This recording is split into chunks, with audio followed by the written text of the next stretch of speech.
Hare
Hare Krishna.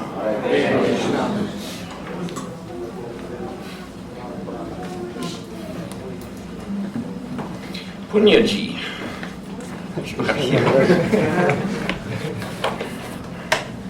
Yes, right.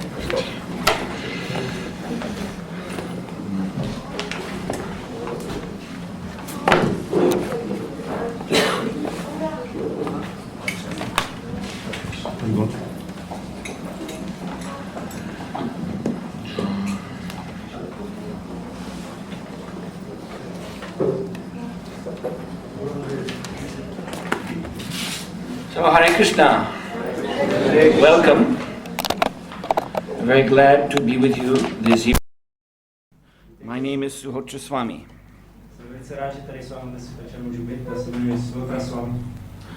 And we are going to hear from the Bhagavad Gita as it is, which is presented to the world by my spiritual master and the founder Acharya of the International Society for Krishna Consciousness, His Divine Grace, A.C. Bhaktivedanta Swami, Srila Prabhupada.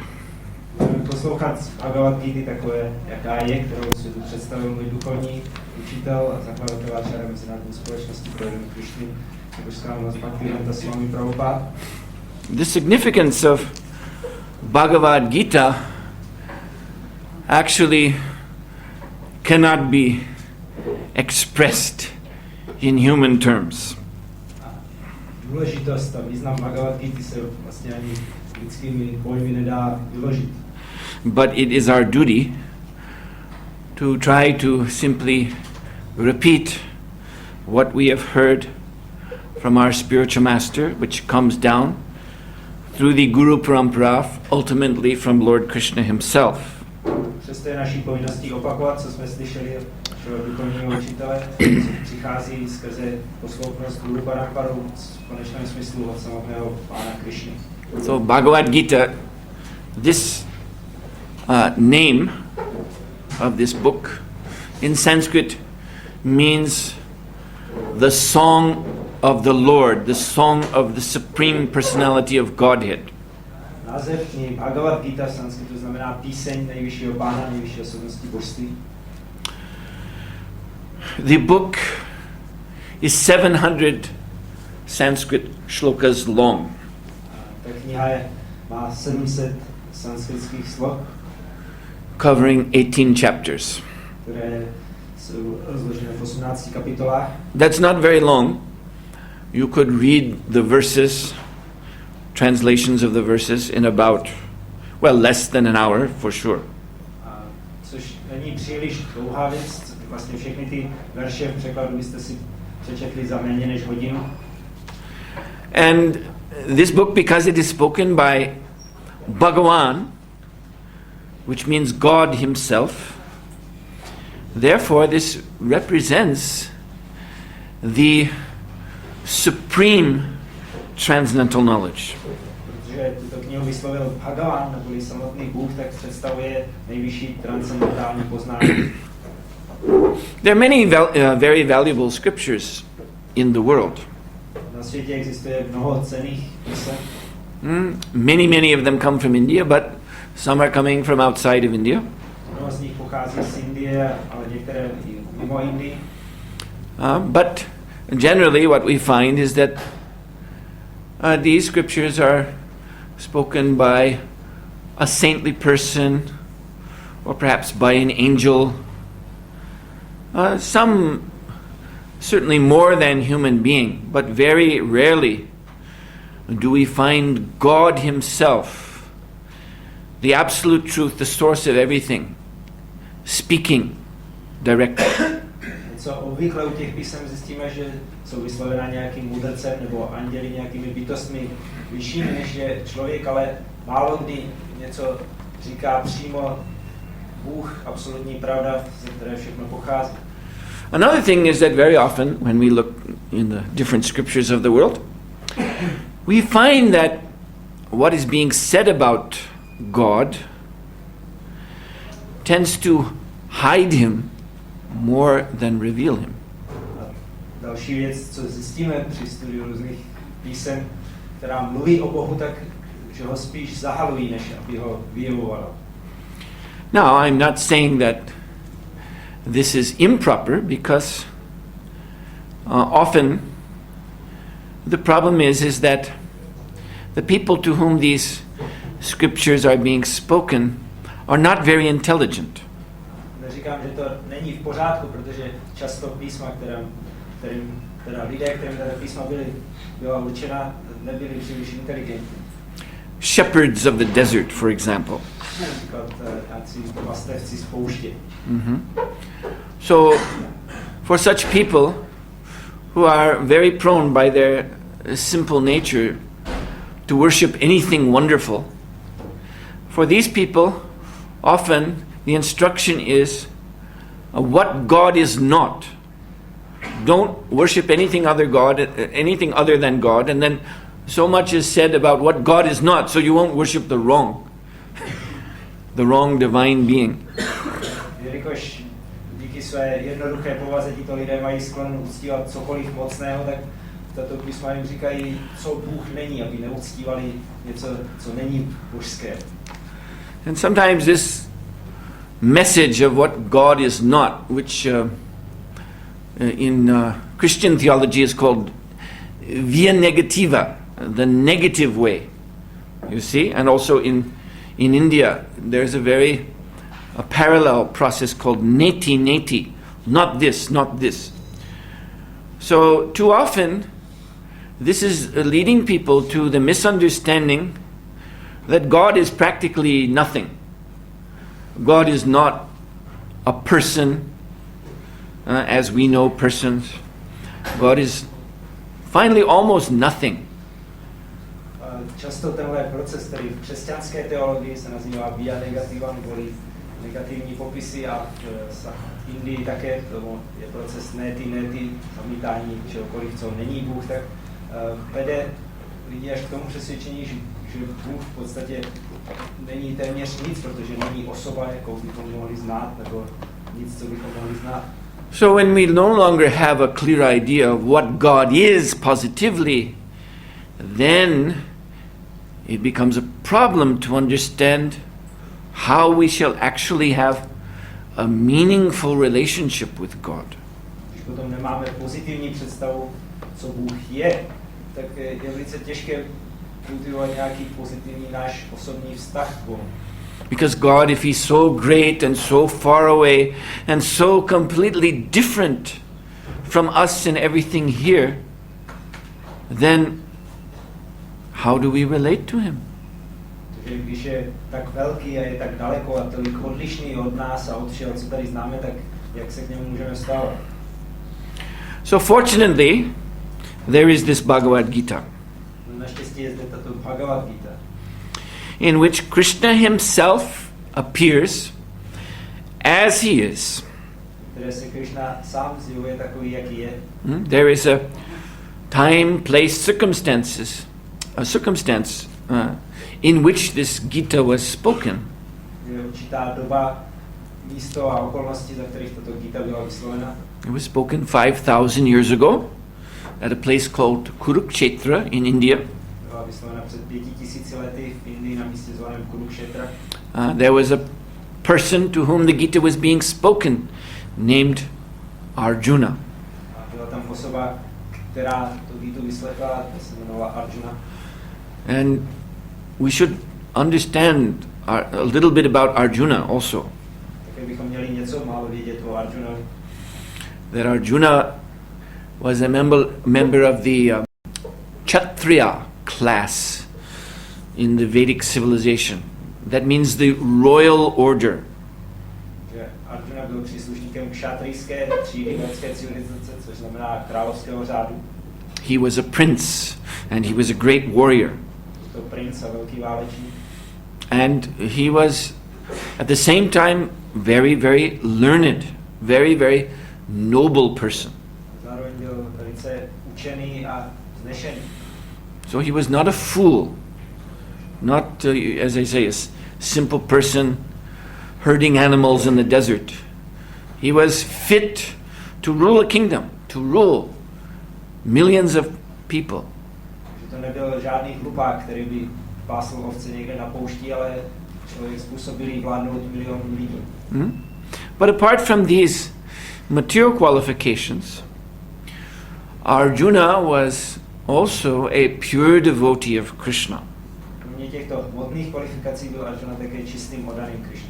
So, this Bhagavad Gita, it's compared to milk. Že tato Bhagavad Gita se přirovnává k mléku. And Krishna, he's Gopal. This is a name for Krishna. Means he's a cowherd boy. Krishna je Gopal, to je jedno z Krishnových jmen, což znamená ten, kdo se stará o krávy. So Krishna desired to milk the cow of the Vedanta. Vedanta means the final philosophy of the Vedas. A Krishna, on zatoužil podojit krávu, vydojit z ní mléko, a tou krávou byla Vedanta, to znamená závěrečné filozofické závěry Ved. So that in this way, in the form of nectarian milk, the supreme philosophy would be given, but in a very sweet, tasty form. You know, milk, everyone can drink milk, even little babies can drink milk. So milk is a food for everyone. So this was Lord Krishna's intention, to provide the supreme, topmost esoteric knowledge of the Vedic literatures in a way that everyone can accept and understand. A mléko, jak víme, může pít každý, malé děti ho pijí, to velice chutnou věc. A Krishna chtěl, aby všechny ty esoterické závěry védské filozofie byly stravitelné pro každého. So, if anyone here knows something about cows and milking cows, the best way to get a lot of milk out of a cow is to bring the cow's calf. That has to be a very special creature, not just any calf, but the calf of this mother cow. And then for this calf she will give milk freely. Pokud tady někdo víte něco o krávách a o dojení, tak nejlepší způsob, jak získat hodně dobrého mléka, je přivést krávě její vlastní tele, které má, které potom bude dávat spoustu mléka. So that special calf, that is Arjuna. A tímto mimořádným teletem byl Arjuna. Only to Arjuna was Krishna enthusiastic to reveal this topmost, he calls this rahasya, the secret of all secrets. Only to his dear devotee Arjuna. Jedině svému drahému oddanému Arjunovi byl Krishna nadšený sdělovat tohle nejvyšší poznání a sám říká, že je to nejtajnější tajemství. But by revealing this to Arjuna, Gita was revealed to the whole world, because still today, 5,000 years later, even here in Prague, so far away from Kurukshetra in India, we are discussing Bhagavad Gita. Ale skrze Arjunovi potom Gita známá celému světu, protože dokonce i dnes po 5000 letech tady v Praze daleko od Kurukšetry pořád ještě diskutujeme Bhagavad Gita. So this was a special arrangement of the Lord, that Arjuna would be there as a warrior preparing to fight in the great battle, 18-day battle of Kurukshetra, and literally at the last moment, before the conch shells were sounded for the battle to begin, Arjuna, he began to have doubts. He began to feel faint at heart that this war is not proper, and I do not want to participate in it. Takže to pán tak zařídil zvláštně, že na začátku velké války, kterou měl Arjuna vybojovat 18-denní velké bitvy, on pocítil těsně před začátkem, kdy měli zatroubit lastury, které oznámili začátek bitvy, tak Arjuna najednou pocítil slabost srdce a pochyby, že vlastně tu bitvu nechce bojovat. So, this is called existential doubt. Co říká existenční pochybnost. Arjuna, there on the battlefield, had doubts about his very existence, his very place in life. Arjuna na tomto bitevním poli měl pochyby o své vlastní existenci a o svém místě v životě. And he was so doubtful that because now I don't know if we can appreciate this now, in our modern time, in our modern culture, but he, as I said, he was a Kshatriya. He was a member of the royal order, a famous warrior, and yet he was ready, he was just about to put down his weapon and to take off his armor and to walk off the battlefield and become a beggar. So this, in front of all these great soldiers, this would have been so demeaning for Arjuna to do. But he was prepared to do that because his heart was so overcome with doubt. Já nevím, jestli v naší moderní době, tady moderní kultuře si to dovedeme představit, ale Arjuna byl příslušník královského rodu a byl připravený v poslední chvíli odložit svoje zbraně, svoje brnění a odejít z bojiště jako žebrák v přítomnosti všech velkých osobností, co pro něj bylo velice ponižující, ale takové byly jeho pochyby. So then Krishna rebuked Arjuna. Krishna spoke some strong words. What are you doing, Arjuna? What is wrong with you? Because Krishna was there on the same chariot. You see, although he is God, he was acting as the charioteer of his devotee. Krishna začal kárat Arjunu a napomínat to s tím slovem, co to tady vlastně děláš vůbec, protože on s ním seděl na stejném kočáře. Krishna sám Bůh dělal vozaté svým hodanem. And therefore he has the name Parthasarathi. He who drives the chariot of his devotee. Proto je zase dalším z jeho jmen Parthasarathi, ten, kdo řídí kočár svého hodanem. So when Lord Krishna rebuked Arjuna in this way, Arjuna, then he turned to Krishna and said, see, I don't know what I'm doing. Yes, that's true. So now I surrender to you. I become your disciple. You please instruct me. Že když pán takhle pokáral Arjunu, tak on se na něj obrátil, máš pravdu, já nevím, co dělám, tak se stávám tvým žákem a ty mě prosím pouč. And so in this way, the Gita, the flow of the Bhagavad Gita was initiated by Arjuna's surrender to Krishna. Tímto bodem, kdy se Arjuna odezdal Krishnovi, se rozproudil to Bhagavad Gita. So, throughout the chapters one by one of the Gita, Lord Krishna explains in very clear language, and of course, the word is succinctly, you know this word? It means in a crystal clear but short form. It's short, but still everything is there. Takže tady v těch jednotlivých kapitolách potom Krishna vykládá velice výslovně celé poznání. And so he goes through the different yoga systems, explaining what is karma yoga, what is jnana yoga, what is ashtanga yoga. Prochází různými systémy jogy, co je karma yoga, jnana yoga, ashtanga yoga.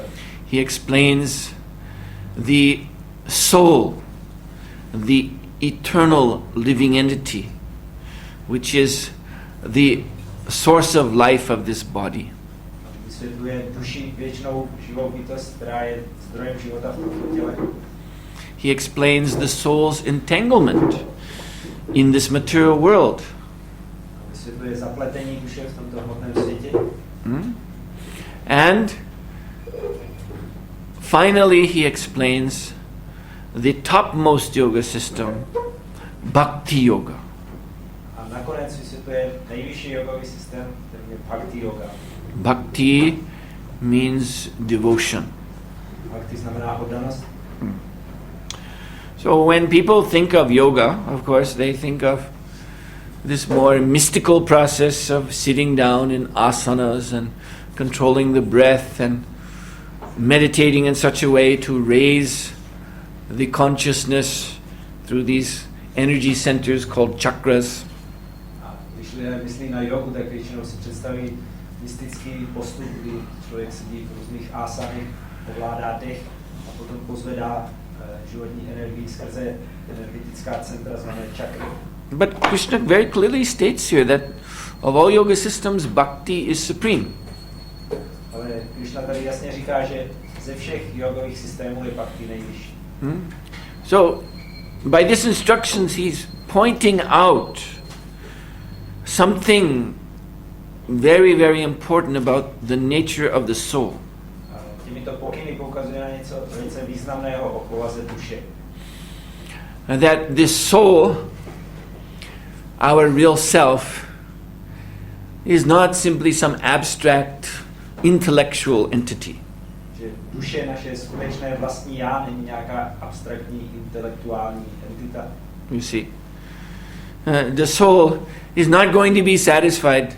Just like I remember years ago, one boy who was practicing a little meditation.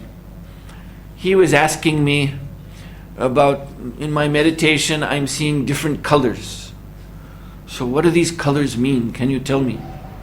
Já vzpomínám, před lety se mě jeden chlapec ptal, který praktikoval nějakou meditaci. Já vidím ve své meditaci různé barvy. Můžete mi vysvětlit, co ty barvy znamenají? But you see, simply visualizing some colors in the center of the forehead between the eyes, that is not going to satisfy us spiritually. It may seem very interesting and mystical and all of that, but that is not actually going to satisfy who we really are in the heart. Tady můžete vidět, když jenom člověk vidí mezi očima prostřed čela nějaké barvy, tak to ho neuspokojí duchovně. Může to být zajímavé a může to být mystické, ale neuspokojí to naše skutečné vlastní já. So who we are in the heart is a complete spiritual personality. Kdo my jsme, to znamená, že v srdci je úplná duchovní osobnost. You see? And that means on the spiritual level we have desires, we have emotions, we have a need for personal relationship. Znamená, že na duchovní úrovni máme svoje touhy, svoje emoce a potřebu osobního vztahu. And actually this spiritual identity is ultimately what is pushing us now in our material life. A toto duchovní totožnost je v konečném smyslu tím, co nás pohání i tady v hmotném životě. You see, we are trying to satisfy something that is deep within us, some deep need in our material affairs. Se ve svých hmotných činnostech snažíme uspokojovat něco hluboko v nás, nějakou touhu hluboko v nás. So, essentially in Bhagavad Gita, what Krishna is teaching, that none of these needs that we have can be satisfied either on the gross material platform through karma, work of the body, or through speculation of the mind, jnana, you see, speculating different ideas, philosophy, or even by some mystical process, some, deep insight into other dimensions or whatever, other states of being in this cosmos. That is not going to satisfy our deepest need. Krishna říká, že ty naše nejniternější potřeby a touhy neuspokojí ani žádná karma, neboli práce na tělesné úrovni činnosti, ani dhyána, žádná mentální spekulace, ani dokonce žádné mystické zážitky, jako nějaké náhledy do jiných dimenzí a různých stavů vědomí v tomto vesmíru. Getting back to that boy I was telling you about, a young man who was asking me about the colors that he was seeing in meditation. Když se vrátím k tomu chlapci, co mi říkal, že ve své meditaci vidí různé barvy. So we were having a little talk about that. I was trying to explain to him about the yoga system and how this that he was doing is actually only a lower stage of yoga. My jsme o tom trochu mluvili, já jsem se snažil vysvětlovat, že to, co on praktikuje, je jenom takové nižší stádium jogového systému. And so he was trying to understand. It was hard for him, but he was trying to understand. Bylo to pro něj těžké, ale snažil se to pochopit. And then the phone rang. Zazvonil telefon. Excuse me, he picked up his phone. It was his girlfriend. Well, I'm sorry, I have to go now, he said. So that was the end of that conversation on mysticism. Tomu zavolala přítelkyně, takže on se omluvil, promiňte, já teď musím jít, a to byl konec celé diskuze o veškeré mystice. You see? So, this deepest need, which is actually driving us into personal relationships. We're trying to find love, in other words. That is the deepest need. Takže ta nejhlubší potřeba, to je vlastně snaha najít lásku, která nás pohání do různých vztahů. So this deepest need is the need that is addressed by Bhakti Yoga, the yoga of devotion. A právě tuto nejhlubší potřebu řeší bhakti yoga nebo yoga oddanosti. And so the great value of Bhagavad Gita is that Krishna points out that this need is actually originally spiritual. Velkou hodnotou Bhagavad Gita je, že Krishna poukazuje na to, že tato potřeba je původně duchovní. And therefore it can only ultimately be satisfied spiritually. V konečném smyslu je možné ji zase uspokojit jedině duchovním způsobem. So the whole Gita builds up, as I said, there are 18 chapters. So in the 18th chapter, near the end, there are 2 verses. Že celá Gita postupně pokračuje v svých popisech skrze 18 kapitol a potom ke konci této 18. kapitoly je 8 veršů.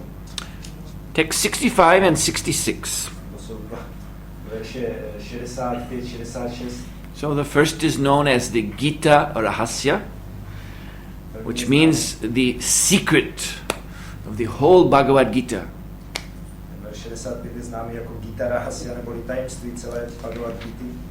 And the next one, text 66, is the Charan Shloki, which means the summit, the peak instruction of the whole book. Sloka 66 je Charan Shloki, neboli vrcholný pokyn celé knihy. So the Rahasya, the secret teaching, is as follows. A to tajné učení Rahasya zní takto. Manmana bhava mad bhakto mad yajimam namaskuru. Mom evaishasi satyam te pratijane priyosi me. Which means, always think of me, become my devotee, worship me and offer your homage unto me. And then you will come to me without fail, I promise you this, because you are my very dear friend. Což je v překladu, vždy na mě myslí, staň se mým oddaným, uctívej mě, skládej mi poklony. Také mě bez pochyby dospěješ, slibuji ti to, protože jsi můj velmi drahý přítel. Pratijane priyosi me. I promise you this, Krishna is saying. Because you are priya. Priya means you are dear to me.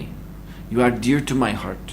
Krishna říká, já ti to slibuji, protože jsi priya, jsi drahý mému srdci. How does one become dear to God? A jak může člověk začít být drahý Bohu? Actually, we are already dear to God. A ve skutečnosti my už teď jsme drazí Bohu. God loves us right now, all of us, unconditionally. But He loves the real us. Ale on miluje ta naše skutečná vlastní já. Our problem is that we've forgotten who we are. Náš problém je, že jsme zapomněli, kdo jsme. God loves that person whom we really are. A Bůh miluje tu osobu, kterou my skutečně jsme. That eternal person, as Krishna says, that mama aivangsa jiva loke, jiva bhutta sanatana. The jiva, or the soul, is eternally sanatana. My part and parcel. Tu věčnou osobu, jak Krishna říká, že jiva, duše, je věčně sanatana, je mojí nedílnou částí. When Krishna says, mama aivangsa, part of me, and this is like a lover talking about someone who is beloved. You hear this in love songs and love poetry. She will always be part of me, something like that. She will always be in my heart. So this is exactly what Krishna is saying, that every soul is eternally part of me. Krishna říká, že každá duše je jeho částí, jako známe z nějaké milostné poezie, když milenec říká, ona bude věčně částí mého srdce, je věčně ke mně patří, takhle Krishna mluví o nás. But that self we have forgotten. Ale my jsme zapomněli to skutečné vlastní já. Now we think we are the body, or if we're a little bit more subtle, we may think we're the mind. Teď si myslíme, že jsme tohle hrubohmotné tělo, nebo pokud jsme trochu subtilnější, tak si myslíme, že jsme mysl. But body and mind, these are called upadi. These are material designations of the self. Ale tělo i mysl se nazývají upády, hodná označení vlastního já. Designation. Just like if there's someone in this room whose name I do not know, but I want to call his get his personal attention. So I may say, excuse me, you wearing the yellow shirt. You see? I'm saying that because I don't see anyone with a yellow shirt, so I won't embarrass anyone. This is just an example. So I can say, you in the yellow shirt. So the yellow shirt, that's a designation. And then that brings his attention to me. Takže označení znamená, jako kdybych chtěl někoho oslovit, koho neznám jménem tady a řekl bych například, prosím vás, promiňte, vy v té žluté košili, já to říkám, protože tady nikoho v žluté košili nevidím, abych neuváděl do rozpaku, takže to je to označení. A tím upoutám jeho pozornost, když se obrátí na někoho se žlutou košilí. So in the same way, the soul is wearing an outer designation, the gross physical body made of solid and liquid material elements, and some gas and little electricities in there too. Stejně tak jsou jedním označením duše je to hrubohmotné tělo složené z pevných tekutých látek, taky tam jsou nějaké plyny a trochu elektřiny. So that's the outer dress. To je vnější oblek.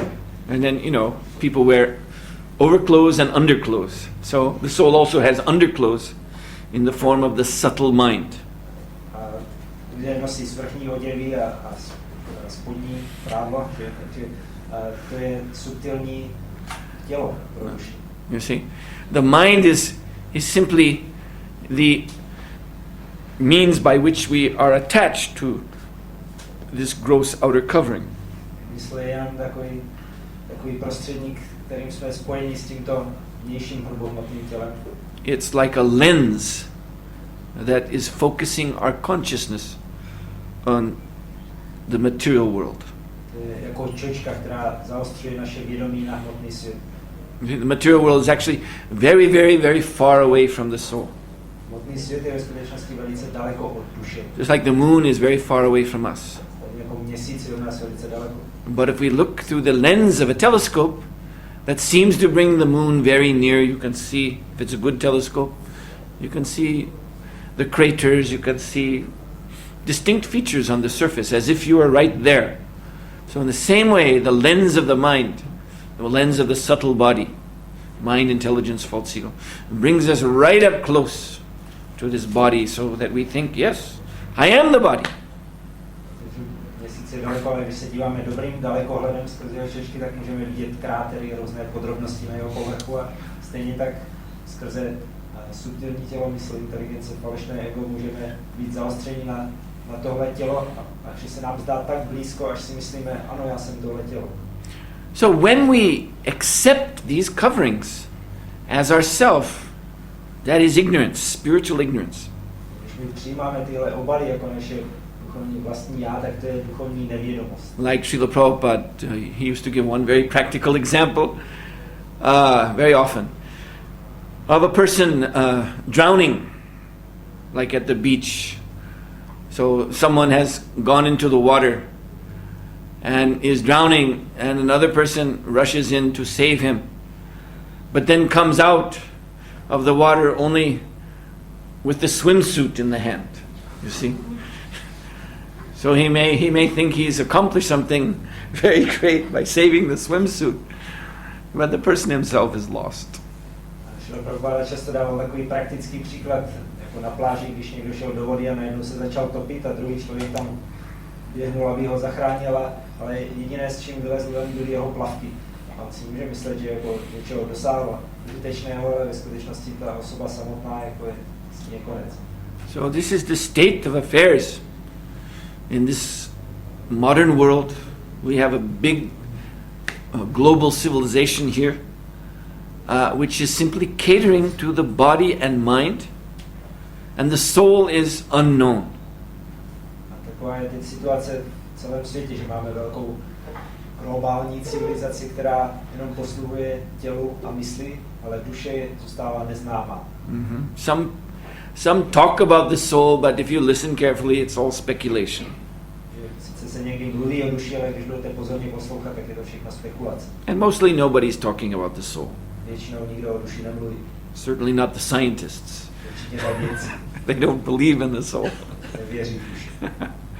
And it's actually science that guides the so-called progress of this modern technological civilization. A věda je tím, co vede tenhle takzvaný pokrok současné moderní technologické civilizace. And because of this, because the soul is unknown, therefore we see, along with this so-called progress, the increase of all the technological gadgets, so that everybody now, wherever I go, I'm giving a lecture. Fortunately, it hasn't happened here yet, but usually, at some point in a lecture, we hear this, and someone is with their cell phone, you see, trying to turn it off or running out. The cell phone dictator has ordered them, so they go rushing out. So this is on the increase. You see smaller and smaller telephones and computers and gadgets and all these things. It's supposed to make our life better, but at the same time, what is also increasing is a profound sense of dissatisfaction. Takže kvůli tomu, jak duše zůstává neznámá, tak s celým tím rozvojem technologickým, což tady naštěstí se mi ještě nestalo normálně, většinou, když dávám přednášku, tak někomu začne pípat mobil a ten člověk buď to začne mačkat, aby ho zastavil, nebo vyběhne ven, protože diktátor mobil mu poručil, že teď musí dát přednost něčemu jinému, tak se všemi těmihle technologickými vymoženostmi přibývá nespokojenosti na druhé straně. Alienation, they call it. To říkají odcizení. Mm-hmm. And yes, the negative features of the human nature are very prominent in the world today.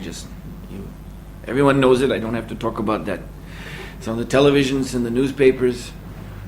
It's full of the dark side of human nature, splashed all over the front page. V tom dnešním světě se také výrazně projevují negativní stránky lidské povahy. O tom nemusím mluvit do detailů, to jsou plné noviny a televizní obrazovky všude. And nobody knows what to do about that. Nikdo neví, co s tím dělat. You see? So yes, something is being missed. Something very serious is being missed in our modern world. Takže něco velice seriózního postrádáme tady v moderním světě. And that missing something is what Krishna is addressing here. To, co postrádáme, je, o čem tady Krishna mluví. He's telling us that you are actually eternal soul. You are actually a spark of pure consciousness. Nám říká, každý z vás je ve skutečnosti věčná duše a jiskra vědomí. So beyond the body, beyond the mind, that is you. Takže to, co je za tímto tělem a myslí, to jste vy. And that real you I love. A to, kdo vy skutečně jste, tak vás mám rád. That real you is most dear to me. To vaše skutečné já mi je velice drahé. But if we remain in ignorance of our real self, then it's very difficult for us to take advantage of Krishna's love. Because love means you have to respond. Love cannot be forced. Love is based on free will. So Krishna loves us, but we have to love him back in order for there to be a meaningful relationship. Pokud zůstáváme v nevědomosti ohledně našeho skutečného vlastního já, tak těžko můžeme Krishnovu lásku opětovat. To se nedá vynutit, to se zakládá na svobodné vůli a aby ten vztah mohl být smysluplný, tak musí být obou stran. So here in the Rahasya, the secret teaching of the Gita, Krishna is telling us how to love him, how to revive that love. Tady v tom tajném učení Gity nám Krishna říká, jak obnovit naši lásku k němu, jak ho milovat. So manmana, always think of me. Manmana vždy na mě myslí.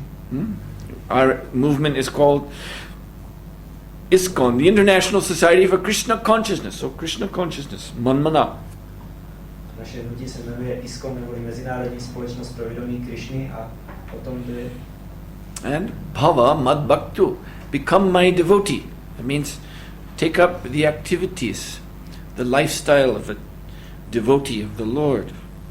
Bhava mad bhaktu, staň se mým oddaným, to znamená osvoj si životní styl a činnosti, to, co dělá oddaný. Madhyaji, worship Krishna. Madhyaji, uctívej Krishnu. You see? Now, worship is natural for us as human beings. It's always going on. A uctívání je pro nás jako lidské bytosti přirozené, to pořád probíhá. Just a question of who do you worship? Jenom je otázka, koho budeme uctívat. Some people worship their dogs. Někteří lidé uctívají svoje psy. Some people worship pop stars, movie stars. Filmové hvězdy nebo pop hvězdy. But worship is going on. Uctívání pořád probíhá. So Krishna says, then give me that propensity to worship. A Krishna říká, věnujte ten svůj sklon k uctívání mě. Mam namaskuru. And be my very humble servant. Mám namaskuru, buď můj pokorný služebník. So these are the principles of bhakti yoga, the yoga of devotion. Takže tohle jsou principy bhakti yogi, yogi oddanosti. Then in the next verse, the utmost teaching of the Gita, the Charan Shloki of the Gita, Krishna says, Sarva dharmam prityaja, and give up everything else except being my devotee. Potom v dalším verši, který je tím vrcholem učení Gity, Krishna říká, vzdej se všeho ostatního a buď jen můj oddaný. Mamekam sharanam braja, just surrender to me. Jenom se odevzdej mě. And then aham tvam sarva papevyo mokshe sami masucha. And then in this way you come under my complete protection. Tímhle způsobem se dostaneš pod mou úplnou ochranu. So Krishna here is ensuring that whatever happens in this material world, the soul, our soul, will never be affected by that if we are firmly under his shelter. Že tady Krishna ujišťuje, že ať se děje v hmotném světě cokoliv, tak naše skutečné já, duše, nebude nikdy tím ohroženo, protože pokud bude pod if we are attached to him only. Pokud budeme připoutaní jenom k němu. Because this is what the soul does. The soul becomes attached to this or to that. Takže to jsou činnosti duše, že ona se připoutává k něčemu. So if we're attached to something other than Krishna, jsme připoutaní k něčemu jinému než ke Krishnovi, that will put us in difficulty. To nás přivede do potíží. You see? You may ask, well, how can the eternal soul be put into difficulty? Můžete se ptát, jak se může věčná duše dostat do potíží. But that's what we've been explaining. Because we become attached to this body. To jsme vysvětlovali, protože se připoutáváme k tomuto tělu. This is ignorance. To je nevědomost. We lose the conception of ourselves as being eternal spiritual beings. A ztrácíme pochopení sebe sama jako věčných duchovních bytostí. We actually think I am this temporary body. Skutečně si myslíme, já jsem tohle dočasné tělo. So when something bad happens to this body, and something bad will happen to all bodies, then we lament. Pokud se stane něco špatného tomuto tělu a všem hmotným tělům se stane něco špatného, tak potom naříkáme. Oh, I'm dying. Já umírám. But the soul never dies. Ale duše nikdy neumírá. And as far as the body, as Krishna says in this 18th chapter, it is simply yantra, a machine of material nature. Ohledně těla Krishna říká tady v 18. kapitole, že je to jenom yantra neboli stroj. So machines are assembled and they're disassembled. Že stroje se zmontovají dohromady a montují a potom se zase rozmontovávají. There's no problem for a machine if you take it apart. Stroj s tím nemá žádný problém, když ho rozeberete. Because the machine is insentient, it has no consciousness. Protože stroj je necitlivý, nemá vědomí. So in actual fact, this body is already dead. Takže skutečnost je taková, že tohle tělo už je mrtvé. But only because the soul is now riding within the heart of the body, does it seem to be alive to us. Ale jenom proto, že duše teď pobývá v srdci tohoto těla, tak se nám zdá, že je živé. And when we take shelter of this body, as Krishna is saying, Mamekam sharanam braja, take shelter of me, but we take shelter of this body. So then the body becomes, you see, as I say, our very self-conception. We identify fully with it. When something bad happens to the body, we think something bad is happening to us, and we cry, we lament. Jak Krishna říká, přijmi útočiště u mě, odezvěď se mě, tak my vyhledáváme útočiště v tomto těle a tak se s ním stotožňujeme, že když se mu stane něco špatného, tak naříkáme. And as long as we remain attached in this way, we'll have to take birth again and again and again. as a result of our attachment. A dokud zůstáváme takto připoutaní, tak se musíme znovu a znovu rodit jako výsledek svojí připoutanosti. So in this way we create a chain of miseries for ourselves. Že tímhle způsobem si sami vytváříme řetězec utrpení. And this is all because of taking shelter of the wrong thing, taking shelter of Maya, illusion. To je všechno kvůli tomu, že vyhledáváme útočiště v něčem špatném, nesprávné záležitosti v máji, v iluzi. So Krishna is speaking the Gita to dispel that Maya. A Krishna říká, vyslovuje Gitu, aby rozptýlil to máju. To remind us that you're not the body, you're not even the mind, you are pure spirit soul. Aby nám připomněl, nejste tohle tělo, nejste ani mysl, jste čistá duchovní duše. And if you want to realize that, you should take shelter of me, because Krishna is the supreme spirit soul, the supreme transcendental being. Pokud to chcete poznat, realizovat, tak přijmete útočiště u mě, protože Krishna je nejvyšší duchovní bytost. The Vedas give a very nice example of small spark and a great fire. Vedy dávají velice pěkný příklad malé jiskry a velkého ohně. So when the small spark is removed from the fire, what will happen very soon? It will lose its brilliance. Že pokud je ta jiskra vzdálená od ohně, tak co se stane, že brzy ztratí svoji záři. But if we place it back in the fire again, it becomes bright. Ale jakmile ji dáme zpátky do ohně, tak bude zase zářit.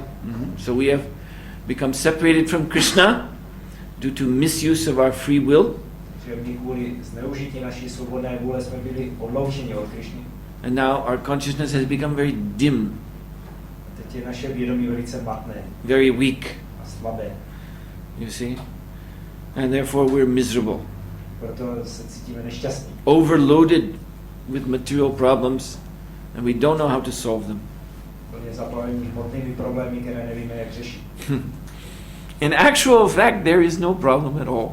A ve skutečnosti žádné problémy nejsou. If one comes to his real nature, one realizes there is no problem at all.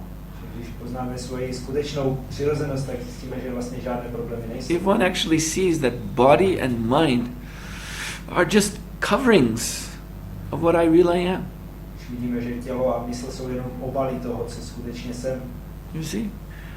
So just like if the cloth I'm wearing becomes torn, Když to oblečení, co mám na sobě, když se potrhá, it's no problem for me tak to není problém pro mě. unless I'm very attached to what I'm wearing, you see? Pokud nejsem k tomu oblečení příliš připoutaný, Then it becomes a problem. potom to začíná být problém. When I think, oh, this was my best shirt. Říkám, tohle to byla moje nejlepší košile. Cost so much money and I look so good in it, and now it's torn. Oh. Je tak drahá, tak mě slušela a teďka se dostrala. You see? But if we're clear on the difference between us and the covering, there's no problem for us. A když nám je jasný rozdíl mezi námi a obalem, tak nemáme problém. Old age, disease, death, that doesn't touch us, who we really are.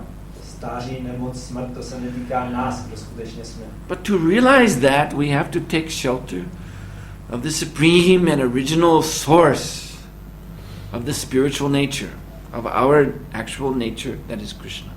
Ale abychom to mohli poznat, realizovat, tak musíme přijmout útočiště u nejvyššího duchovního zdroje našeho skutečného vlastní já, to znamená Krishna. So in this age, that process, taking shelter of Krishna and reuniting our small, insignificant consciousness with his supreme consciousness, reuniting in a relationship, personal relationship of love, that is made very easy. A v tomto věku byl celý proces obnovení našeho stavu, láskyplného stavu s Krishnou a zase nového pětovného spojení našeho individuálního malého vědomí se zdrojem nás samotných. Tak v tomto věku je ten proces velice snadný. Because Krishna is still with us. Krishna je pořád s námi. Yes, he appeared 5,000 years ago to speak Bhagavad Gita Se tady zjevil před 5000 lety, aby vyslovil Bhagavad Gitu. in his form of Shama Sundar, the beautiful, dark, blue, blackish Lord who is all attractive to the senses of his devotees. Ve své podobě Shama Sundara, nádherného tmavomodrého chlapce, který přitahoval všechny mysli svých oddaných. And that form then did wind up his pastimes and disappear from our sight. tato podoba potom ukončila svoje zábavy a zmizela z našich očí. But still, there is another form because God comes in unlimited forms. Ale Bůh přichází v nekonečně mnoha podobách, takže je tady jiná podoba. That is called the Nam Avatar. Já se nazývá Nam Avatar. Krishna's form, his descended form, as the holy name, the Maha Mantra. Krishnova podoba, ve které se stoupil v podobě svatého jména Mahamantry. Hare Krishna, Krishna Krishna, Hare Hare, Hare Ram, Rama, Hare Hare. Oh, if we simply chant the Hare Krishna Maha Mantra and chant it seriously, again, with an awareness of who we are and who Krishna is and who the holy name is. Takže když jenom zpíváme Mahamantru, ale zpíváme ji vážně s vědomím toho, kdo my jsme, kdo je Krishna, co je svaté jméno. Then, here and now we'll actually be able to begin our realization of our eternal relationship with Krishna. Potom okamžitě tady a teď můžeme začít svoji realizaci naší věčné totožnosti ve vztahu s Krishnou. By chanting, you can experience yourself beyond the body and mind. Když budete zpívat, tak můžete zažít sami sebe za tímto hmotným tělem a myslí. Quite quickly you can experience that. To můžete zažít dost rychle. And if we keep chanting, then gradually as we become more and more purified, we will experience Krishna, our relationship with him directly.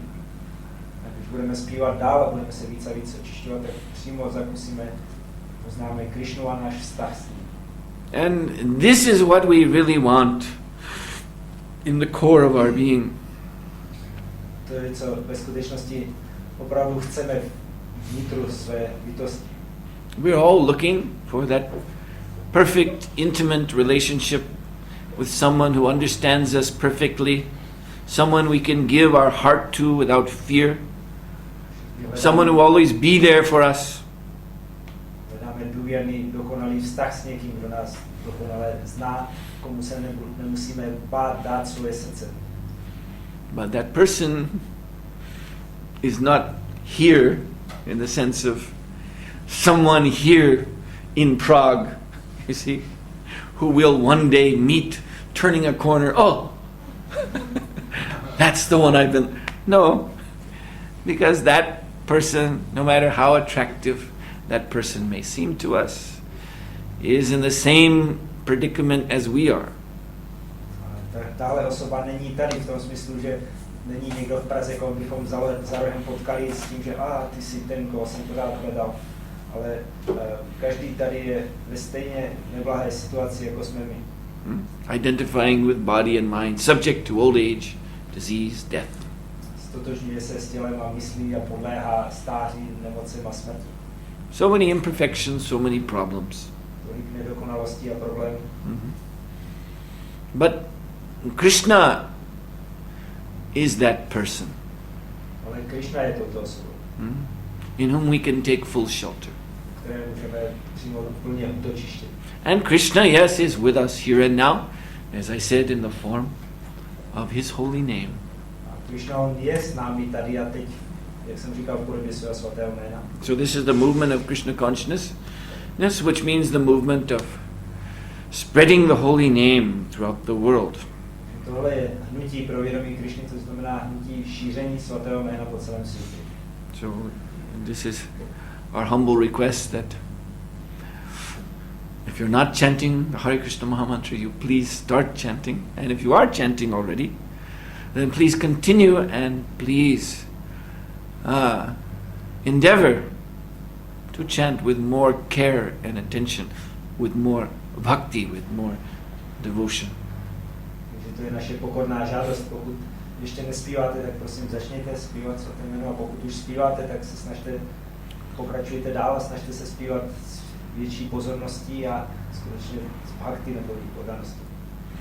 So I thank you very much for your kind attention. You've been a very nice audience. Vám mnohokrát děkuji za svou pozornost, který jste výborné publikum. And we can have a few moments for any questions few questions, one or two. Yes. Můžu se dostat na tak vysokou úroveň, jako je třeba Radharani, nebo to je jenom pro určitý vyvolený bytosti? Can I achieve such a high platform as, for instance, is that of Srimati Radharani, or is that meant only for some special elevated beings? You can become a servant of Srimati Radharani. Může se stát služebníkem nebo služebnicí Srimati Radharani. That means under her direction you serve Krishna. Znamená, že přímo podle jejich pokynu budeš sloužit Krishnovi. Srimati Radharani is the foremost devotee of Krishna of all. She is Krishna's own, known as Adya Shakti, original potency. Srimati Radharani je nejpřednější oddanou ze všech. To je Krishnova Adya Shakti, neboli původní, prvotní energie. Actually, she is the feminine aspect of God. Krishna is the masculine aspect, Radharani is the feminine aspect. Radharani je ve skutečnosti ženským aspektem Boha. Krishna je mužským aspektem a Radharani ženským. So, because Srimati Radharani therefore is God, so no, you cannot become God. Srimati Radharani je Bůh, tak a ty se nemůžeš stát Bohem. But you can be the servant of God, personal servant of Radharani and her service to Krishna. Můžeš se stát osobním služebníkem Boha a asistovat Radharani v její službě Krishnovi. So, this is achieved automatically if we chant Hare Krishna Maha Mantra purely. Toho se automaticky dosahuje, pokud zpíváme Hare Krishna Maha Mantru čistě. When we say Hare, we're actually addressing Srimati Radharani. Říkáme Hare, tak tím oslovujeme Srimati When Radharani. we say Krishna, of course we're addressing Krishna. And when we say Rama, it is said, sometimes said, we're addressing Balaram, but also Rama means the bliss, the enjoyment that is shared between Radha and Krishna.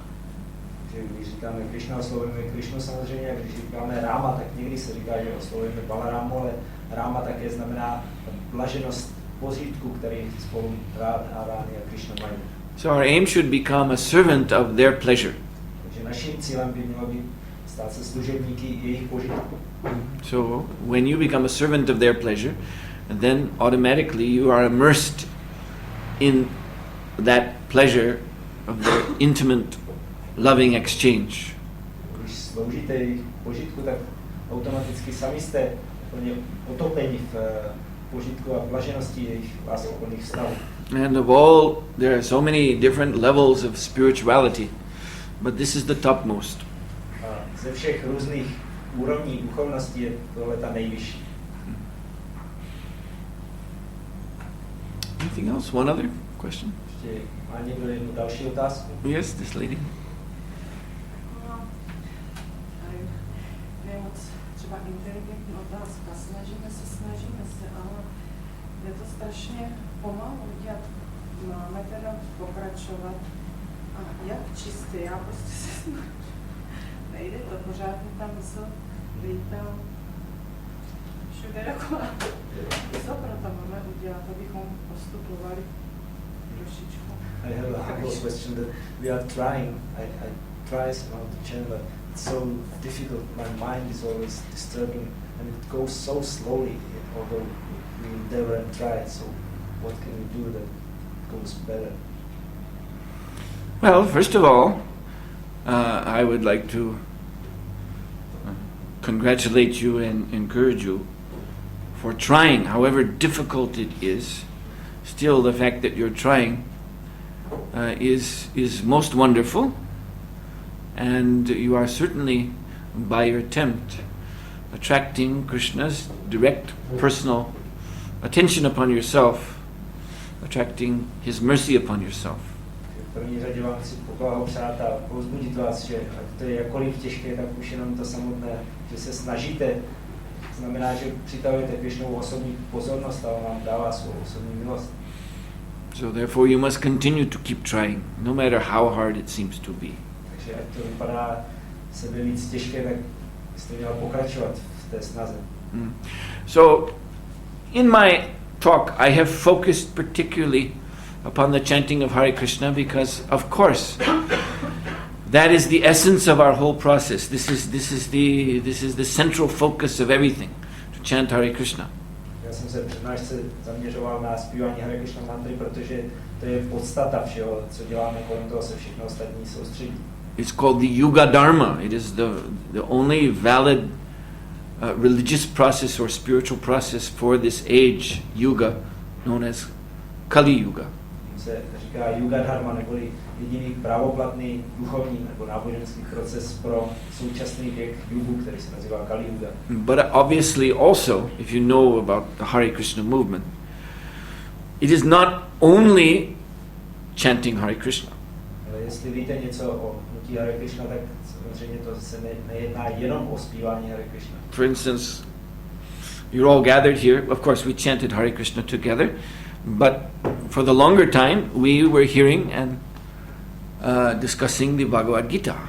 Příklad, tady jsme se všichni sešli, samozřejmě také jsme zpívali Hare Krishna, ale ještě delší dobu jsme věnovali tomu, že jsme poslouchali a diskutovali Bhagavad Gita. And after this is over, you'll be engaged in yet another spiritual activity, taking Bhagavad Prasadam. Až tohle skončí, tak budete dělat další duchovní činnost, a to je přijímání Bhagavad Prasadam. And this very gathering itself is called Sangha, Satsanga. This is a gathering of devotees. So this is yet even another process by itself, just that devotees come together. A tohle samotné shromáždění se nazývá satsanga, neboli společnost oddaných, tak už to samo o sobě je další proces, jenom se takhle scházet. So all of these other processes, because the Yuga Dharma is chanting Hare Krishna, so these other processes are there to help us perfect our chanting. Všechny tyto další procesy nám pomáhají dovést naše zpívání, které je tou Yuga Dharmou dokonalostí. So for example, chanting goes much better when we do it together with other devotees in Sangha, rather than we just try to do it on our own. Takže například zpívání je mnohem účinnější a je to lépe, když to děláme ve společnosti dalších, než když se o to snažíme někde sami. You mentioned your mind, so you see when you're on your own, you're with someone else actually, your mind. Jste se zmínila o mysli, tak ve skutečnosti, když je člověk někde sám, tak není sám, protože má s sebou ještě svou mysl.